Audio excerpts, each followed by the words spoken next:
आओ, मैं जिंदा हूँ। मुझे कुछ नहीं हुआ। बुरा सपना था शायद। हाँ सपना था। हाँ सपना ही था। ऊपर भी कोई नहीं है।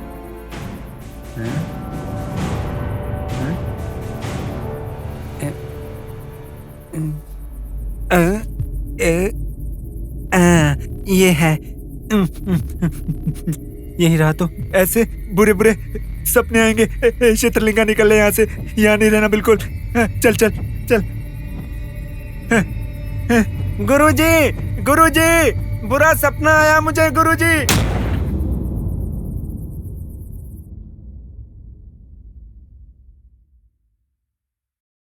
ये वाकई में बहुत खतरनाक जंगल है। अगर उन्होंने सही समय पर अपने आदमी नहीं भेजे होते तो हम बहुत ही मुसीबत में पड़ जाते।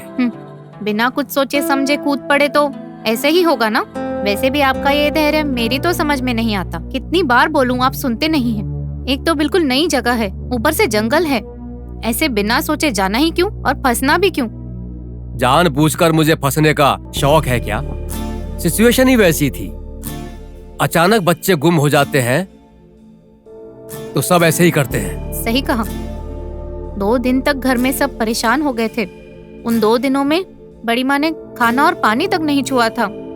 जो भी हो, बच्चों का मिलना बहुत ही अच्छी किस्मत है। Dad is correct. मम्मी हर बात पर डरती रहती है। बस करो अब। तुम्हारे डैडी एक धैर्यशील है और तुम तो बहुत ही बहादुर हो। लाइफ में ऐसी चीजों को फेस करना बहुत हिम्मत की बात है। हर बात पर इतनी सीरियस क्यों हो जाती हो? जब से हम यहाँ पर आए तब से देख रहा हूँ तुम थोड़ा मूडी हो गई हो। सही कहा। मुझे यहाँ का वातावरण अच्छा नहीं लग रहा। वातावरण का क्या है, हमारे शहर से बहुत ही बेहतर है। वहाँ की हवा में पोल्यूशन, वाटर पोल्यूशन, इंसानों का भी पोल्यूशन। वहाँ से तो ज्यादा पोल्यूशन यहाँ पर है। इसीलिए कब क्या हो जाएगा ये सब सोचकर घबराती रहती हूँ।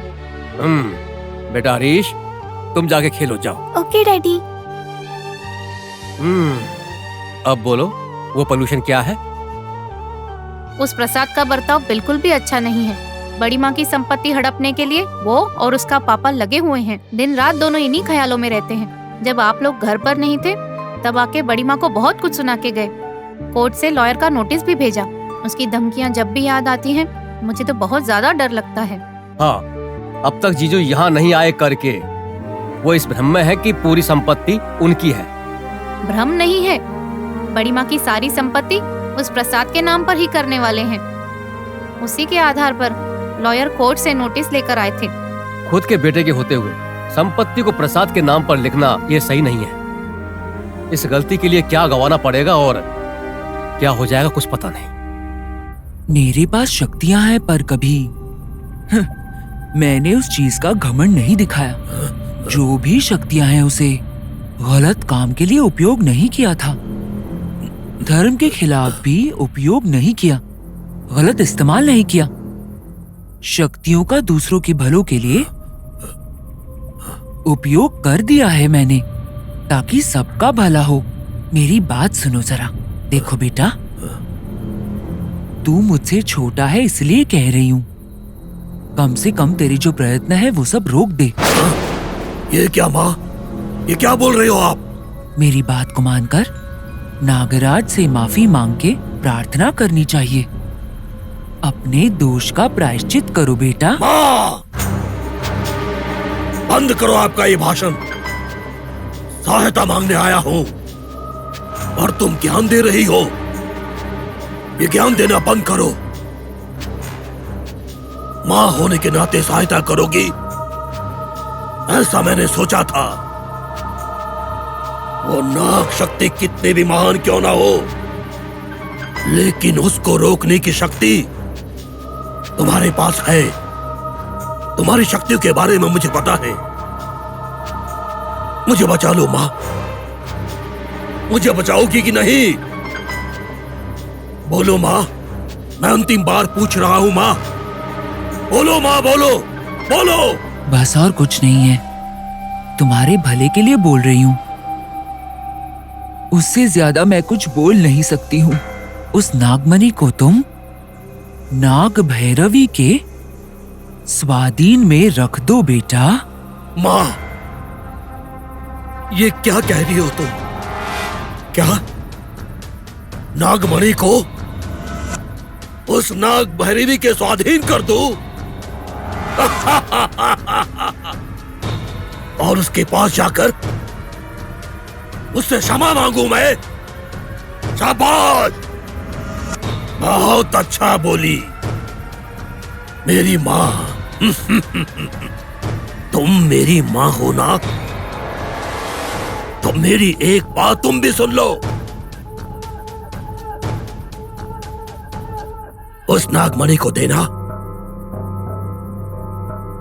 मेरे लिए वो नागमणि देना असंभव है।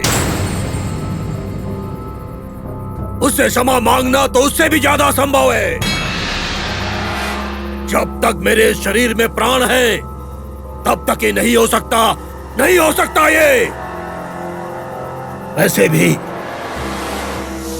तुम्हारे बारे में जानते हुए भी तुम्हारे पास आया हूं। धिक्कार है इसके लिए मुझे। तुम में तुम्हारे बेटे के लिए भी करुणा नहीं है, तुम्हारे पेट से जन्मे हुए बेटे के लिए भी दया नहीं है। धर्मशास्त्र तो खूब जानती हो तुम, लेकिन बेटे को बचाने का धर्म भूल गई हो। गुस्से में कही गई जो बातें हैं वो तो अनर्थ ही करेगा, आत्मरक्षा के लिए उपयोग नहीं होगा।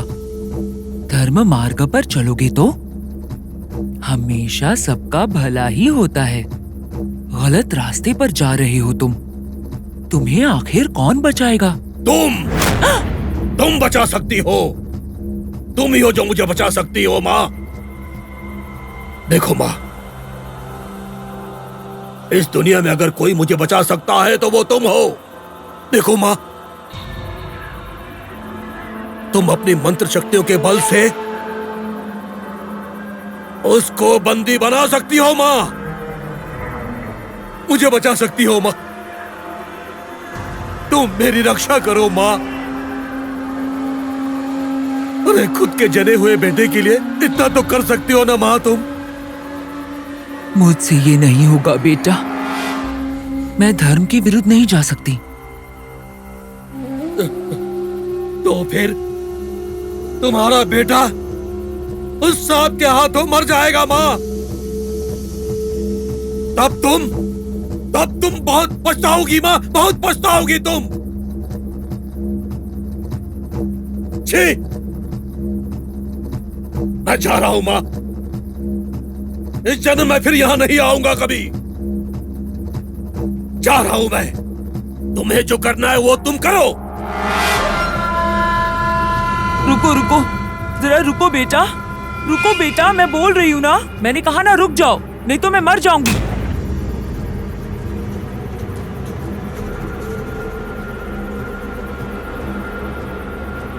मैं तो मर जाऊंगी तुम्हारे जैसे दुष्ट आदमी को पैदा करके। मैं पहले से ही मर रही हूँ, समझे? जिंदगी में मेरी सारी शक्तियां मैंने सिर्फ भले के लिए ही इस्तेमाल की है। महान काली बात सुनिए, इसको सही मार्ग दिखाना तुम्हारे हाथ में नहीं है। इसको बचाओ ना माँ, इसकी जरा रक्षा करो।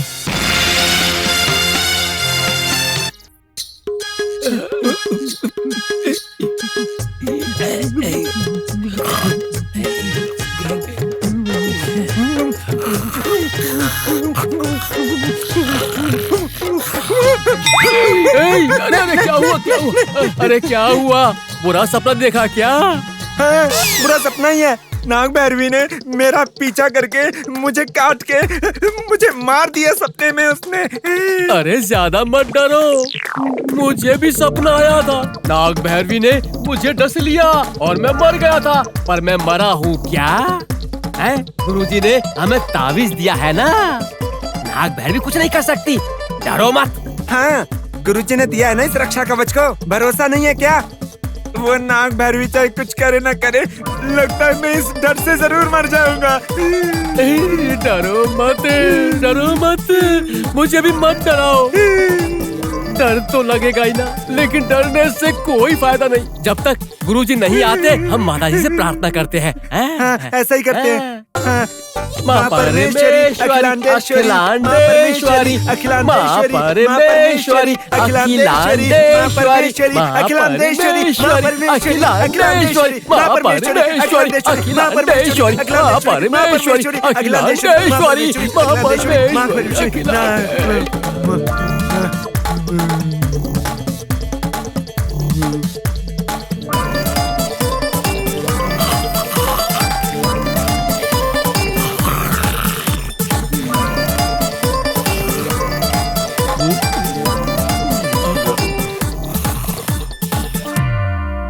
संपत्ति के बारे में सोच रही हो ना? तुम डरो मत, मैं हूँ ना। यहाँ की संपत्ति पर उनको आशा नहीं है। माँ के प्यार के अलावा उन्हें और किसी चीज की आशा नहीं है। देखते देखते इतनी संपत्ति को कैसे छोड़ सकते हैं? संपत्ति से ज्यादा माँ का प्यार जरूरी होता है। बचपन में ही मेरी माँ गुजर गई थी। इन्हें अगर देखो तो ये तो बिल्कुल माँ जैसी लगती है। हमारी किस्मत अच्छी है तो इसे हम ज्यादा नहीं कर सकते हैं। और वैसे भी अब हमें किस चीज की कमी है? कमी तो नहीं है, पर मेरी बात मानो तो। अरे नहीं भैया, आपके प्रयत्न छोड़ दो। उनके आने के बाद ही मैं सारी संपत्ति प्रसाद के नाम करवा दूंगी और माँ को हमारे साथ ले चलते हैं। माँ को ले जाने की सोच बिल्कुल सही है तुम्हारी, लेकिन हम संपत्ति को छोड़ तो नहीं सकते। यहाँ की संपत्ति तो यहाँ की ही है, हम उसे कहाँ रखेंगे? आप तो काम में हमेशा बिजी रहते हैं, हमारे साथ वक्त बिताने का टाइम नहीं है। और उनके पास यहाँ आकर आप कौन सा काम कर लेंगे?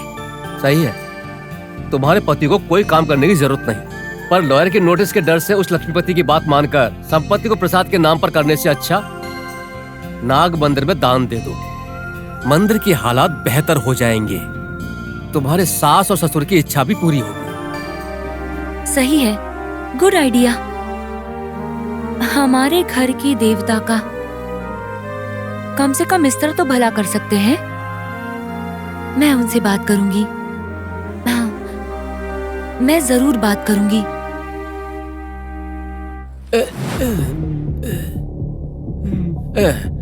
सुनो चित्रलिंगा। बोलो शंभुलिंगम। हमारे गुरुजी ने लगता है उस नाग भैरवी को जमीन में जिंदा गाड़ कर गलती की है।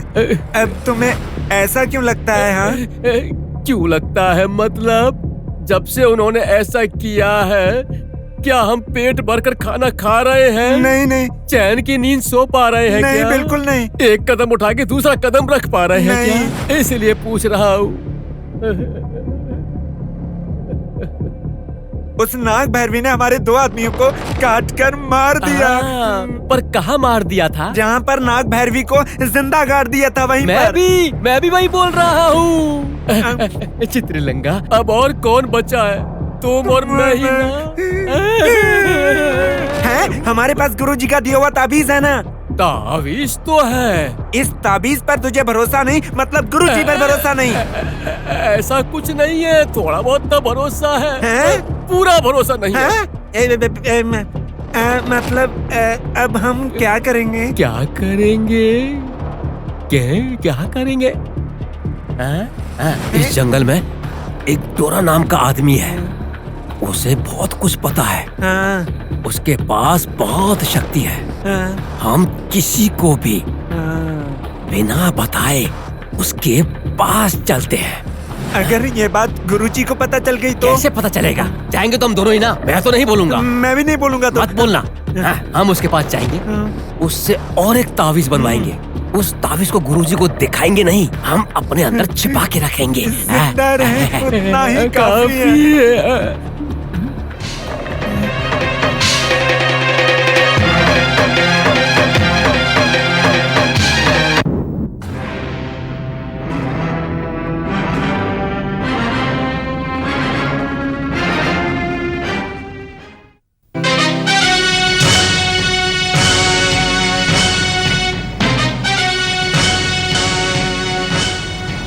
वो एक बड़ा जंगल है और तो और बहुत घना भी है। चींटियां भी न मिलने जितना घना है। उतने बड़े जंगल में एक बड़े पेड़ के नीचे एक मांत्रिक है। वो मांत्रिक बहुत शक्तिशाली है। वो एक खिलौने पर पूजा कर रहा है। पूजा के समय में ही एक नींबू लेकर उसने उस खिलौने पर निचोड़ दिया। फिर जाकर नीचे से एक चाकू उठाया और फिर उस खिलौने पर खचाक खचाक मारने लगा। उससे बच्ची घर में जोर जोर से चिल्लाने लगी। उस समय उस बच्ची को क्या हो रहा है समझ ही नहीं आ रहा था। क्या करना है नहीं पता, कहाँ जाना है नहीं पता। तभी वो घर से बाहर निकल गई और निकल के जंगल की तरफ चली गई। तभी उस बच्ची को देखकर सारे जानवर इधर उधर भागने लगे। उस बच्ची को तो कुछ समझ में ही नहीं आया, सीधा चलती गई, कहीं नहीं रुकी और वो चलती गई। जमीन के अंदर से हाथ निकल आते हैं, कहीं दूर से आवाजें सुनाई दे रही हैं। वहाँ के पेड़ पौधे सबके सब हिल रहे थे। उसी समय आसमान फटने जैसा होने लगा। तभी डर के मारे ऊपर देखा, धड़ाम से कुछ ऊपर से आके उसके सर पे गिर गया। जब घबराकर उसने ऊपर देखा तो ठप से फिर उसके ऊपर कुछ गिरा। क्या गिरा है? एक बूंद। वो क्या है देखा तो कौवे ने कांड कर दिया था।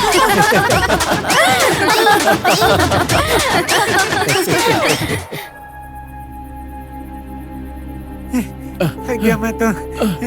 ए, और कितना दूर है शंभुलिंगा? पूछ क्यों रहे हो? चिंता मत करो, चलो। कब से बोल रहा है आ गया है, आ गया है, आ गया है। अरे कहाँ आ गया अरे है? आ ही गया है, चलो। अरे मेरी माँ,